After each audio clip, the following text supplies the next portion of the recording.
Don't forget to post your look. The fusion contest is heating up. Have you shared your entry yet? Style click post tag at Srinidhi Silks. Let the votes see your creative spark. Time is running out. Srinidhi Silks and Textiles. TC Nupashitti Circle, Nehru Road, Shivamogga. Contact us 8884577200 or 08182272939. Shivamogga ವಿಮಾನ ನಿಲ್ದಾಣದಿಂದ ಬೆಂಗಳೂರಿಗೆ ಕೇವಲ ಒಂದು ವಿಮಾನ ಮಾತ್ರ ಸಂಚರಿಸ್ತಾ ಇದ್ದು ಅದು ಕೂಡ ಆಗಾಗ್ಗೆ ರದ್ದುಗೊಳ್ಳೋದ್ರಿಂದ ಪ್ರಯಾಣಿಕರಿಗೆ ಕಿರಿಕಿರಿಯಾಗ್ತಾ ಇದೆ.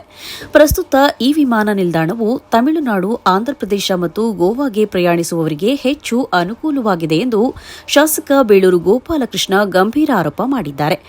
ಶಿವಮೊಗ್ಗದಲ್ಲಿ ವಿಮಾನ ನಿಲ್ದಾಣ ನಿರ್ಮಾಣವಾಗಿರುವುದು ಸಂತಸದ ಸಂಗತಿ. ಆದರೆ ಇಲ್ಲಿಂದ ತಮಿಳರಿಗೆ, ತೆಲುಗಿನವರಿಗೆ ಮತ್ತು ಗೋವಾಗೆ ಪ್ರಯಾಣಿಸುವವರಿಗೆ ಮಾತ್ರ ಹೆಚ್ಚು ಅನುಕೂಲವಾಗ್ತಾ ಇದೆ.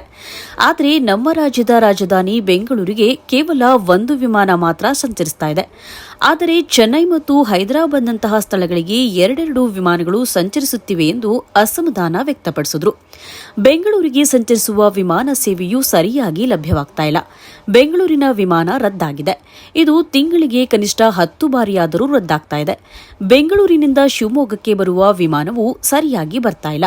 ಇದರಿಂದಾಗಿ ಪ್ರಯಾಣಿಕರು ವಿಮಾನದಲ್ಲಿ ಟಿಕೆಟ್ ಕಾಯ್ದಿರಿಸಲು ಕೂಡ ಹಿಂಜರಿತಾ ಇದ್ದಾರೆ. ವಿಮಾನ ಹೋಗುತ್ತದೆಯೋ ಇಲ್ಲವೋ ಎಂಬ ಗೊಂದಲ ಜನರಲ್ಲಿ ಮೂಡಿದೆ ಎಂದು ಅವರು ಬೇಸರ ವ್ಯಕ್ತಪಡಿಸಿದರು. ಇಂದಿನ ಬೆಂಗಳೂರು ಶಿವಮೊಗ್ಗ ವಿಮಾನದಲ್ಲಿಯೂ ಅರ್ಧದಷ್ಟು ಸೀಟುಗಳು ಸಹ ಭರ್ತಿಯಾಗಿಲ್ಲ. ನಿರಂತರವಾಗಿ ಬೆಂಗಳೂರಿಗೆ ಸಂಚರಿಸಲು ಕನಿಷ್ಠ 2 ವಿಮಾನಗಳು ಬೇಕು ಎಂಬುದು ನಮ್ಮ ಬೇಡಿಕೆ. ಬೆಂಗಳೂರಿಗೆ ನಮ್ಮ ರಾಜ್ಯದ ಜನರಿಗೆ ಓಡಾಡಲು ಆದ್ಯತೆಯ ಮೇರೆಗೆ ವಿಮಾನ ಇರಬೇಕಿತ್ತು ಎಂದು ಶಾಸಕರು ಆಗ್ರಹಿಸಿದರು. ಈ ಸಮಸ್ಯೆಗಳ ಕುರಿತು ಸಂಸದರು ಮತ್ತು ರಾಜ್ಯ ಸರ್ಕಾರ ಒಟ್ಟಾಗಿ ಕುಳಿತು ಮಾತನಾಡಬೇಕು. ತಾವು ಈ ವಿಚಾರವನ್ನು ಈಗಾಗಲೇ ಸಚಿವರಾದ ಎಂಬಿ ಪಾಟೀಲ್ ಅವರ ಬಳಿಯೂ ಪ್ರಸ್ತಾಪಿಸುವುದಾಗಿ ಹೇಳಿದ್ದಾರೆ. ಸಂಸದ ರಾಘವೇಂದ್ರ ಅವರು ವಿಮಾನ ನಿಲ್ದಾಣದ ಕುರಿತು ನಿಗಾ ವಹಿಸಬೇಕು. ವಿಮಾನಯಾನವು ಕೇಂದ್ರ ಸರ್ಕಾರದ ವ್ಯಾಪ್ತಿಗೆ ಬರೋದರಿಂದ ಕೇಂದ್ರ ಸರ್ಕಾರವು ಮಧ್ಯಪ್ರವೇಶಿಸಿ ಇದನ್ನು ಸರಿಪಡಿಸಬೇಕು ಎಂದರು. ನೋಡಿ,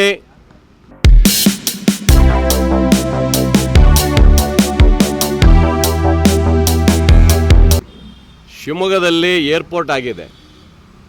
ಆದರೆ ಏನಾಗಿದೆ, ಇದು ತಮಿಳರಿಗೆ, ತೆಲುಗಿನರಿಗೆ ಮತ್ತು ಗೋವಾ ಹೋಗೋದರಿಗೆ ಬಿಟ್ಟರೆ ಬೇರೆ ಬೆಂಗಳೂರು ಹೋಗೋದರಿಗೆ ಸಾಧ್ಯನೇ ಆಗ್ತಾಯಿಲ್ಲ. ಇದು ಭಾಳ ಬೇಸರ ಆಗುತ್ತೆ. ಇವತ್ತು ನೋಡಿ, ಹೈದರಾಬಾದಿಗೆ 2 ಫ್ಲೈಟ್ ಬಿಟ್ಟಿದ್ದೀರಿ, ಇವತ್ತು ಬೆಂಗಳೂರಿಗೆ 1 ಫ್ಲೈಟ್ ಬಿಟ್ಟಿದ್ದಾರೆ. ಅದು ಬರ್ತಾಯಿಲ್ಲ. ನಿನ್ನೆ ಕ್ಯಾನ್ಸಲ್ ಆಗಿದೆ. ತಿಂಗಳಿಗೆ 10 ಸರಿ ಕ್ಯಾನ್ಸಲ್ ಆಗ್ತಾಯಿದೆ.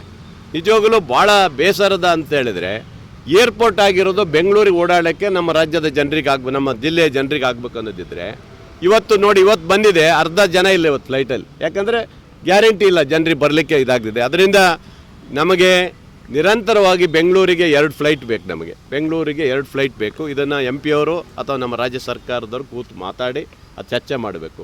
ಈಗ ನೈಟ್ ಲ್ಯಾಂಡಿಂಗ್ ಆಗಿ 6.5 ಕೋಟಿ ರೂಪಾಯಿಯನ್ನು ರಾಜ್ಯ ಸರ್ಕಾರ ಬಿಡುಗಡೆ ಮಾಡಿದ್ದಾರೆ. ಸದ್ಯದಲ್ಲಿ ಆಗ್ಬೋದು ಅಂತ ಹೇಳ್ತಾ ಇದ್ದಾರೆ. ಏನೇ ಮಾಡಿರ್ಬೋದು, ನಾನು MB ಪಾಟೀಲ್ರಿಗೂ ಸಹ ಮಾತಾಡ್ತೀನಿ. ಮಾನ್ಯ ನಮ್ಮ ಜಿಲ್ಲಾ ಉಸ್ತುವಾರಿ ಸಚಿವರ ಹತ್ರ ಮಾತಾಡ್ತೀನಿ. ಮತ್ತು MP ಅವ್ರು ಭಾಳ ಕಾಳಜಿ ವಹಿಸ್ಕೊಳ್ತಾರೆ. ಏರ್ಪೋರ್ಟ್ ಅಂದರೆ ಹಾಗೆ ಹೀಗೆ ಆ ಥರ ಎಲ್ಲ ಹೇಳ್ಕೊಂಡು ಬಂದವರು. ಪಾಪ ಅವ್ರು ಕಾಳಜಿ ವಹಿಸ್ಕೊಳ್ಬೇಕು ಅವರು. ಯಾಕಂದರೆ ಕೇಂದ್ರ ಸರ್ಕಾರಕ್ಕೂ ಬರುತ್ತೆ ಅದು, ಯಾವ ಫ್ಲೈಟ್ ಬಿಡೋದು ಅದೆಲ್ಲ ಬರುತ್ತೆ. ಭಾಳ ಬೇಸರ ಆಗುತ್ತೆ ಇದೆಲ್ಲ. ಯಾಕಂದರೆ ನೋಡಿ, ನಿನ್ನೆ ಫ್ಲೈಟ್ ಇದೆ ಅಂತ ನಾವು ಏನಾದ್ರು ಮಾಡಿದರೆ, ಯಾರೋ ಪಾಪ ಎಂಗೇಜ್ಮೆಂಟಿಗೋ ಪಾಪ ಯಾವುದೋ ಒಂದು ಅದು ಉದ್ದೇಶಕ್ಕಾಗಿ ಏನಾದ್ರು ಬರ್ತಾನೆ ಅಂದರೆ ಅಲ್ಲಿ ಫ್ಲೈಟ್ ಇರೋದಲ್ಲ. ಅದರಿಂದ ಏರ್ಪೋರ್ಟಿಗೆ ಇವತ್ತು ನಿಜವಾಗಲೂ ಭಾಳ ಬೇಸರ ಆಗುತ್ತೆ. ಏರ್ಪೋರ್ಟ್ ಆಗಿದ್ದು ನಮ್ಮ ಜಿಲ್ಲೆಯ ಜನರಿಗೆ ಉಪಯೋಗ ಆಗಿಲ್ಲ. ಇದೇನಾದ್ರು ಆಂಧ್ರ ಮತ್ತು ಇದು ತಮಿಳುನಾಡರಿಗೆ ಅನುಕೂಲ ಆಗಿದೆ. ಅವರೆಲ್ಲರೂ ಬರ್ತಾ ಇದ್ದಾರೆ, ಅಲ್ಲಿ ಹೋಗೋದು ಬರೋದು ಮಾಡ್ತಾ ಇದ್ದಾರೆ.